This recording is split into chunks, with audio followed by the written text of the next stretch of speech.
Hi, నేను మీ Srinivas. Get back to hot topic. గత కొంతకాలంగా మావోయిస్టు పార్టీలో ఆపరేషన్ కగారు పేరుతో కంగారు పుట్టించినటువంటి భద్రతా బలగాలకు మావోయిస్టులు మరోసారి తమ ఉనికిని చాటే ప్రయత్నం చేశారంటే నమ్మక తప్పని నిజమని ఒప్పుకోక తప్పదేమో. ఎందుకంటే కొంతకాలంగా స్తబ్దుగా ఉన్నటువంటి తెలంగాణ, ఛత్తీస్గఢ్ సరిహద్దు ప్రాంతాల్లో మావోయిస్టులు ముఖ్యంగా వారోత్సవాలను విజయవంతం చేయాలని కూడా ఆపరేషన్ కగారుకు వ్యతిరేకంగా పోరాడాలంటూ బ్యానర్లు, కరపత్రాలు భద్రాద్రి కొత్తగూడెం జిల్లా చెర్ల ప్రాంతాల్లో పరిసర ప్రాంతాల్లో ఉన్నటువంటి నడిబొడ్డున పట్టపగలే వేశాయి. కొన్ని ఏళ్ల తర్వాత మరోసారి మన్యంలో మావోయిస్టులు చర్య ఉనికిని చాటే ప్రయత్నం ఇది ఒక సంచలనంగా మారిందని చెప్పాలి.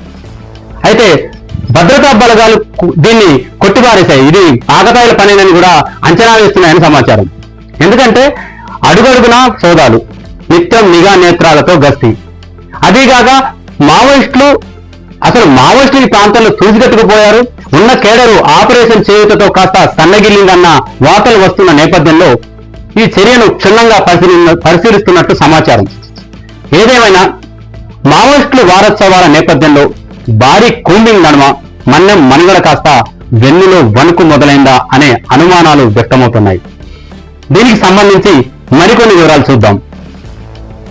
దండకారణ్యంలో జూలై 28 నుంచి ఆగస్టు 3 వరకు వారం రోజుల పాటు జరగనున్న మావోయిస్టు వారోత్సవాల నేపథ్యంలో మావోయిస్టు ప్రభావిత ప్రాంతాల్లోని రాష్ట్రాలైన ఛత్తీస్గఢ్, మధ్యప్రదేశ్, మహారాష్ట్ర, తెలంగాణ, ఒడిశా దండకారణ్యంలో జూలై 28 నుంచి ఆగస్టు 3 వరకు వారం రోజుల పాటు జరగనున్న మావోయిస్టు వారోత్సవాల నేపథ్యంలో మావోయిస్టు ప్రభావిత ప్రాంతాల్లోని ముఖ్యంగా ఈ యొక్క రాష్ట్రాలైనటువంటి ఛత్తీస్గఢ్, మధ్యప్రదేశ్, మహారాష్ట్ర, తెలంగాణ, ఒడిశా, అటు ఆంధ్రప్రదేశ్, జార్ఖండ్ రాష్ట్రాల్లో ముఖ్యంగా అంతర్రాష్ట్ర సరిహద్దులో భద్రతా బలగాలు కట్టుదిట్టమైనటువంటి చర్యలు చేపట్టాయి.